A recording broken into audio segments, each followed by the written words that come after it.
Shit.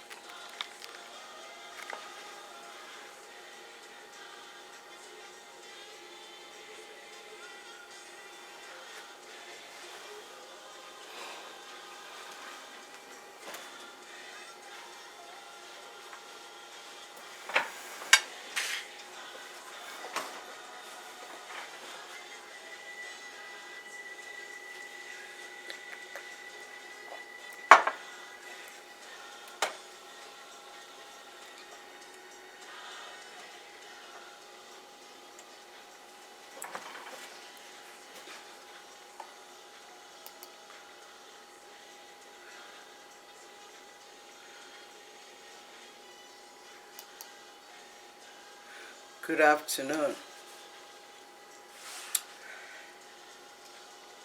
We're here this afternoon to talk about be the master of your life. And we all know that be master of your life, that means you have to be the one that brings changes. In order for you to be able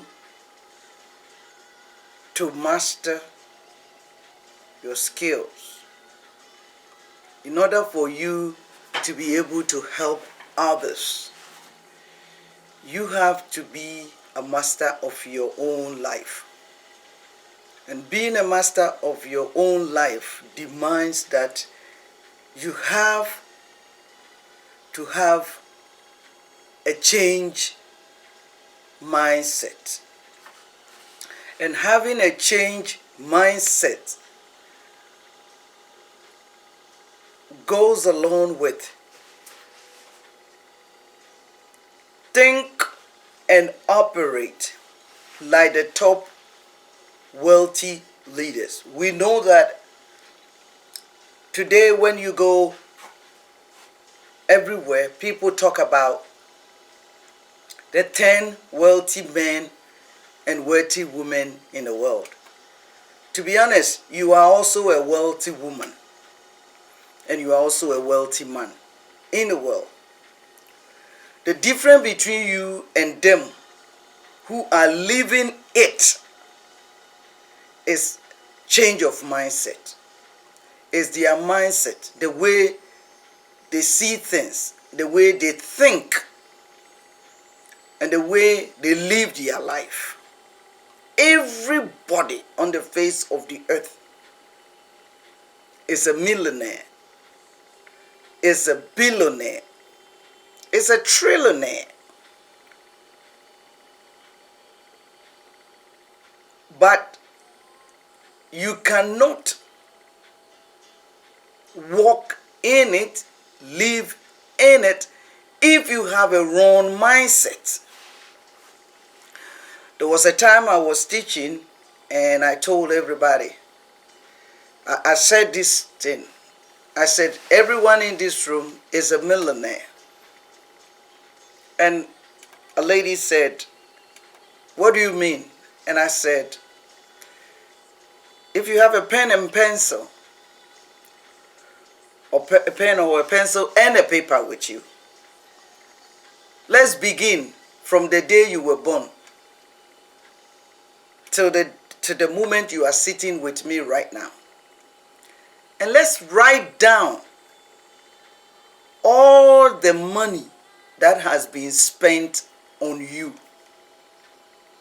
Right from the day you were born, the money your parents spent on you, when you started growing up and you know how to work and make money and buy things you want and where you want to go. Let's put all that together and let's see something.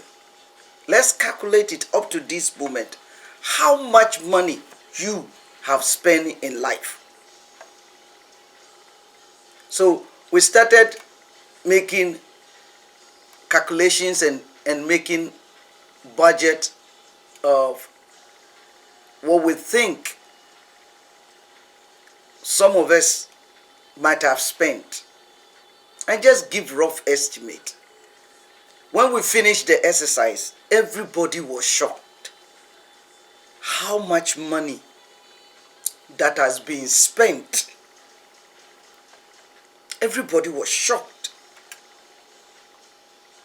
Some people have been blessed to spend more than $500,000 in their life up to the moment we were talking. Some of them more than $1 million, some of them 2 million, some of them 3 million. When they calculate their school fees and events and places they've gone to. So everybody looked at me and said, you know, I never thought of it like that. I say yes. Because the mind is not in that mold. And you have never thought of the wealth you have accumulated in your life. But because of lack of proper management, you wasted it. And because you didn't have proper management, because you didn't have set goals, or you were not taught properly from the beginning, you didn't know how much you have to spend and how much you have to save. So changing your mindset in 2021 will make a well of a difference, because this year is our year and this is our time. So I'm encouraging you to sit back. The topic that I'm talking on is the best. You are the best master. The topic is be the master of your own life. Be the master. Don't let no one master you. You be the master of your own life. Today, make up a decision that you're going to be the master of your own fate. What do I mean by that? Be the change. Bring the change. There is a change going on. The whole world has been changed completely. For a year ago, when this COVID-19 hit the pandemic hit the whole world, it has changed the whole world. It's a change the playing ground. How people think, how people behave, how people do things, how corporates do things, how individuals do things, family do things, school, government, institutions, name it, call it. There's been a paradigm shift. And the question is, are you changing along with it? Mindset driven.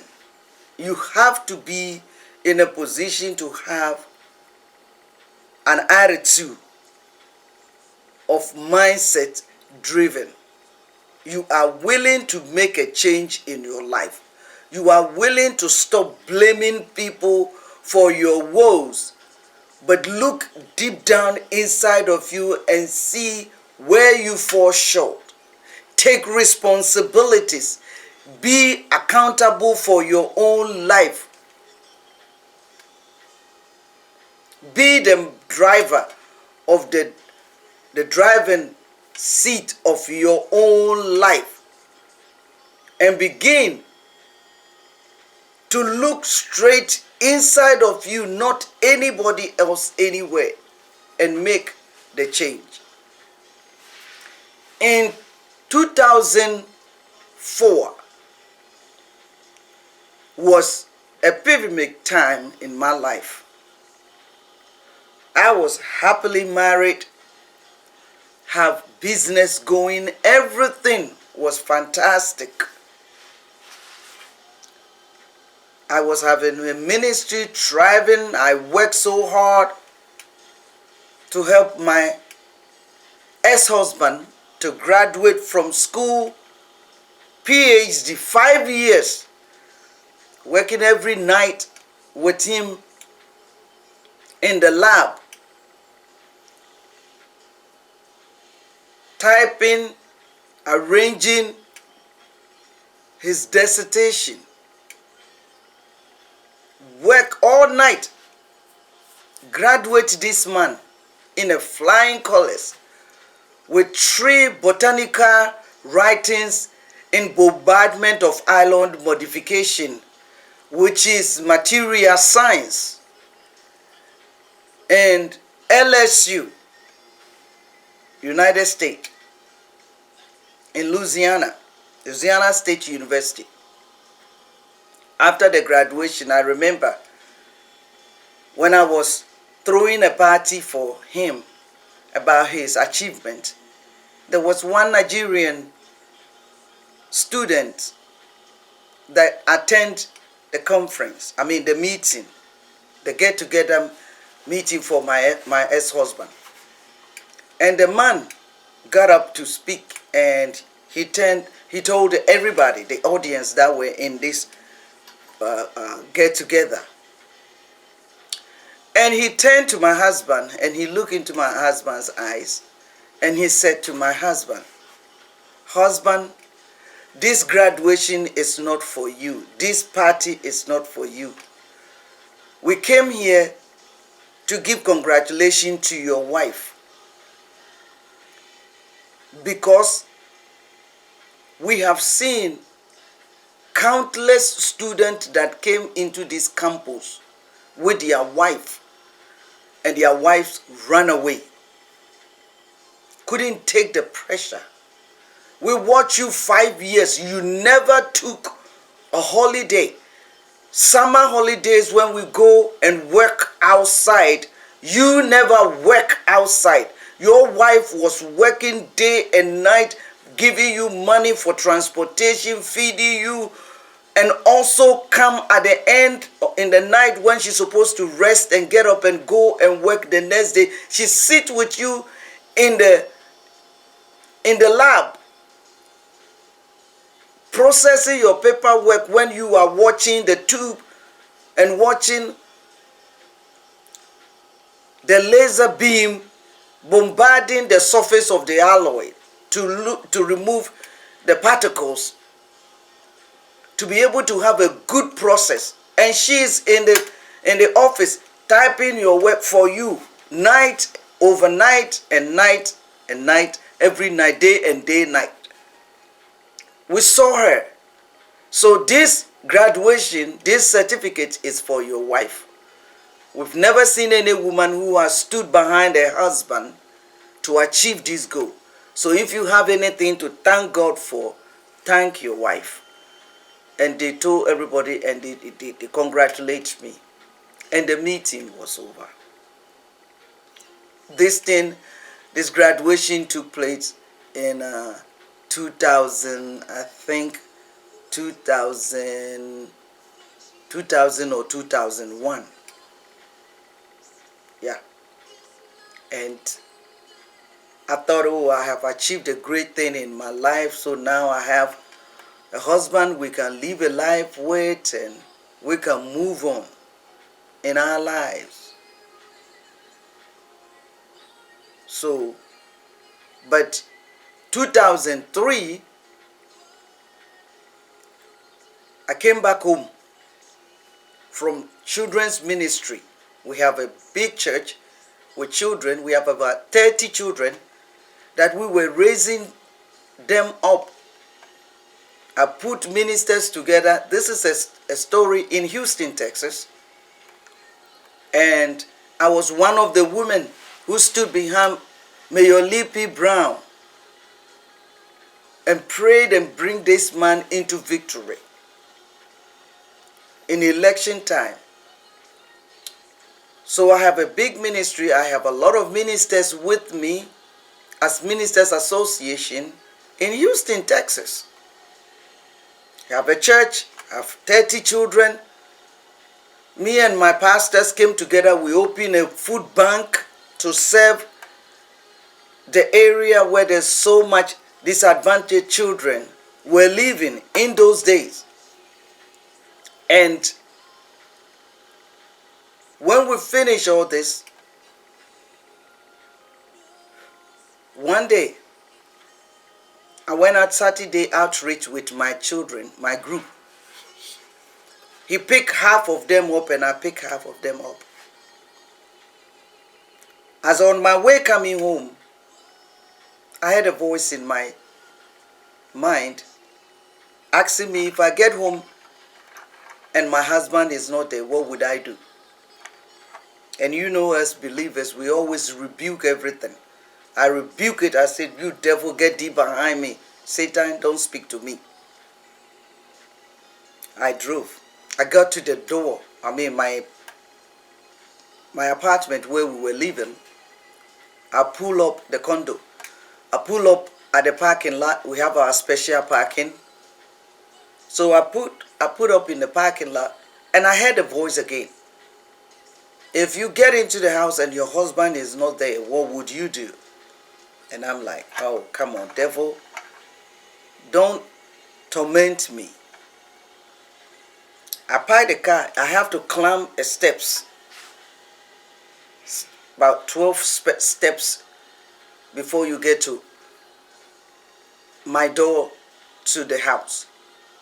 When I got to the door and I was about to put the key in, then the voice became louder and said, if you open this door and your husband is not there, what would you do?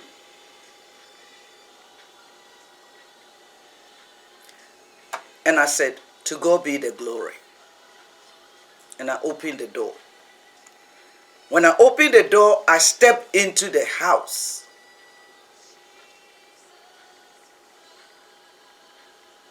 Indeed, my husband was not there. While I was busy taking the children, and he's the children's minister that we take to outreach every Saturday, he was not there.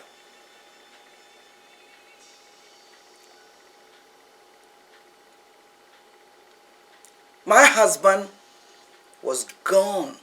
While I was there, he packed all his stuff and took the van that we have paid for, packed his stuff in. A month prior to him planning this thing, he asked me to go and get a brand new car, a van, in my name. So he was using the old one. It's not old, but the one we're using before I went and got the new one that we were driving it to pick the kids up for the outreach. So he uses the old van, pack his stuff, left, and left me an envelope with $100 and a note, may the Lord God be with you. And left it on top of our holy matrimony bed and took off. I got into the house. I looked into the closet. Not a pin. Nothing of my husband. I went from top to the bottom, outside, everywhere. I didn't see nothing of my husband. He has packed his clothes, everything, and took off. I sat in that bedroom with that envelope in my hand.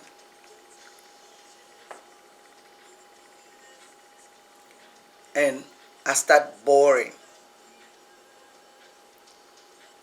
I said, so this voice that was telling me this was true.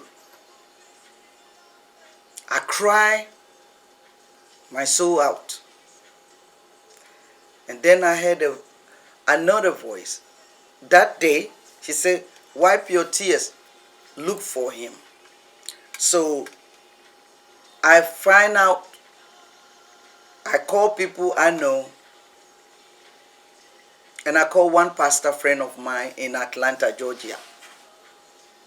He has already arrived in Georgia. So I asked the pastor, the second day was Sunday. I have to go to church, and he's supposed to be with me and the children. I couldn't sleep all night, so I held my posture. I went to church Sunday. Congregation was gathered. Where is pastor? No show. And I held myself. I preached through, drove all the children, dropped them. The parents were asking me, oh, the children were ready to be taken to program yesterday, and what happened? And I said, oh, something happened. Never mind. So everything is fine. And I took the children. Everybody closed the church that day. Then when I came home, actually I couldn't cry because I didn't want to cry. If I cry, my eyes would be popping out and they would know that something was wrong. So I held my tears. And I went to church Sunday, did all what I have to do, and I came home. And when I came home, after church Sunday, that's when I broke down. I cry and cry and cry and cry and cry and cry. So now what do I do? So cut the story short, I find out my husband has run away to his sister, his younger sister in Atlanta. And when I find out, I jump into my van, bought gas into it, drove straight non-stop from Houston, Texas to Atlanta, Georgia. It was about 12 or 13 hours drive. I did not stop anywhere. I drove all day and all night, and I arrived in Atlanta, Georgia. And I find out he's alive and well, everything. I went and see the pastor and call him so we can iron things out. He didn't come out. He was in his room crying. According to the family, he came into the house and cried all night and still crying, and he wouldn't come out.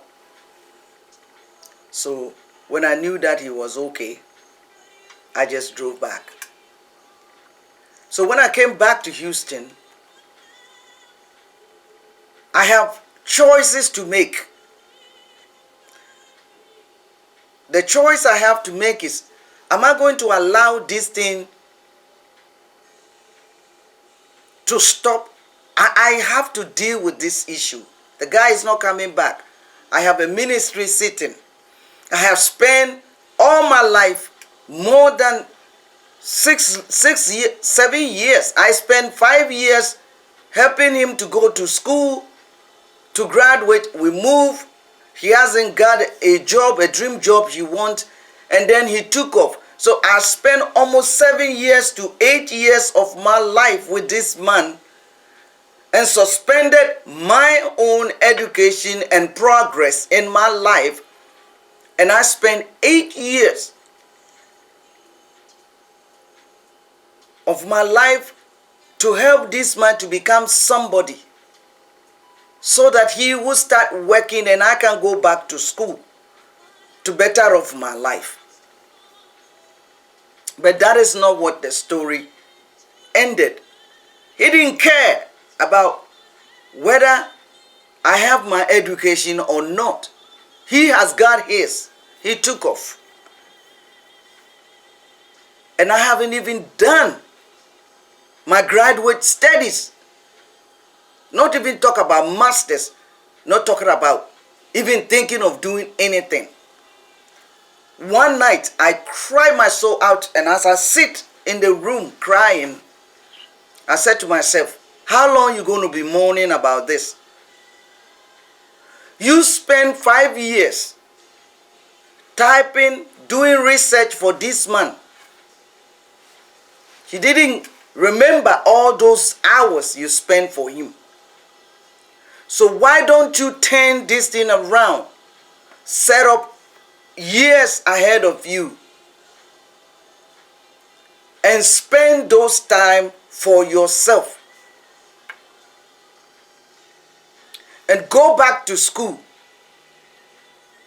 Do what you were doing that makes you happy. Promise yourself. Have a big why.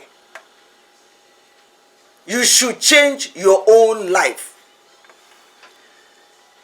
And I said, yes. So I make a vow to God. And I make a vow to myself. And I said, by the time this man will hear from me, I will be graduating. I will be graduating. I decided to dismantle everything we have done and get out of town. Because, number one, I don't want to destroy his name. I don't want to let anybody, this is the first time I'm sharing this story public. I don't want anybody to know what has happened, because people were he was highly respected.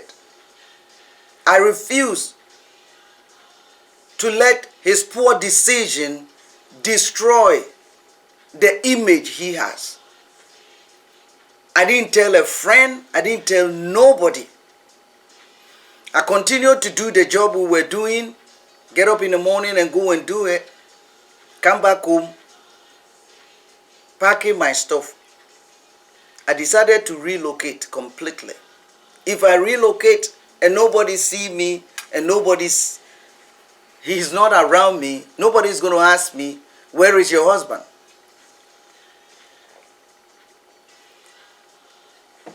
Which I don't have no answer to give to them.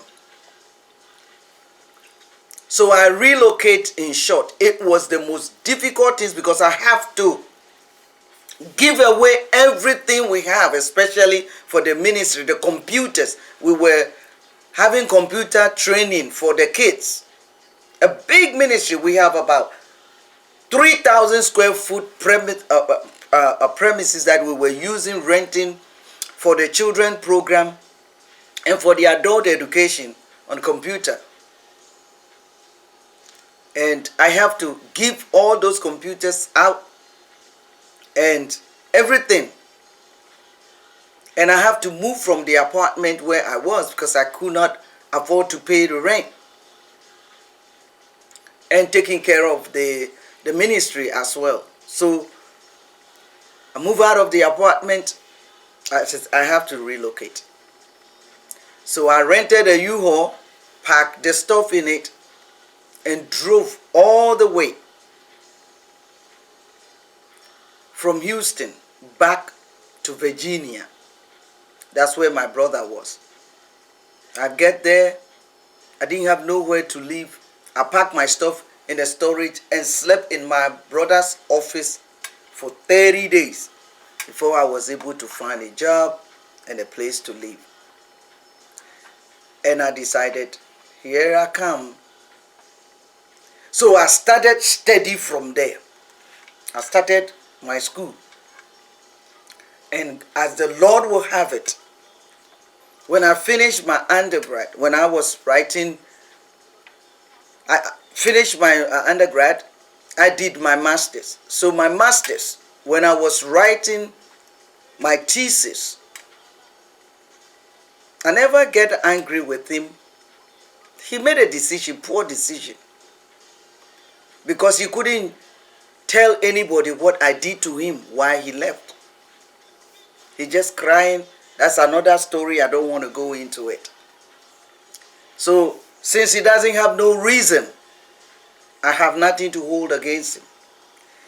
But I decided I would turn that awful situation to make something better out of my life. So I started my studies. And so when I was writing my dissertation, my thesis, I called him. He was my best friend. I didn't have no friend. My husband was my best friend. We were friends 2 years before we got married. So he was my best friend. And he's a good man, a very, very good man. Nobody should get him right. He is one of the best person I have ever met in my life. We lived together, married for 12 years. We never fought one day. Never shout on each other. No. Everything we do together. We have that relationship that we know what everyone knows because we pray together. We were praying. How many nights I gotta get up when we come from the lab and he's sleeping and he will be jacking and I will wake up. He has a nightmare and he woke up and I will wake up and I lay hands on him and pray for him all night and he will come down and sleep. So we know each other very well. So because we never fought, we never had any strangers argument between us because he do understand me, I also understood him. So we were living, and whatever that makes him make that awful decision was what I decided I will not judge him by the decision he made. I leave that one with God because he left me a note that he left me with God. And I say, okay, God, if you leave me, he left me for you, then you will take care of him. For the decision side, you are the only one who will judge him. I will never judge him because I don't know what was going on with him at that time. But he has made a decision, fine, he's gone, fine, God bless him. He left me in the hands of God. And I say, God, I know you can take care of me. So I call him and I say, my brother, I need your help. He said, A+ English. I say, I'm writing my thesis. Could you edit it for me? And he said, yes, send it to me. My ex-husband edited my first book, my dissertation. And he edited it and he sent it back to me and sent me a note and said, Nan, that's the name he used to call me, congratulations. He said, you wrote the best dissertation that when I finished editing it, it changed my life. And the name of the book is Breaking the Silence. That's my first book I wrote. And then I didn't stop there. I said, no, I have to go forward. I want to do PhD. My husband graduated as a doctor of philosophy in material science. I said, I will graduate myself. I will take myself to school and graduate with a PhD also in front of my name. He is doctor, I'm doctor. He cannot bluff me anymore. If you think he was walking away from me to end my destiny,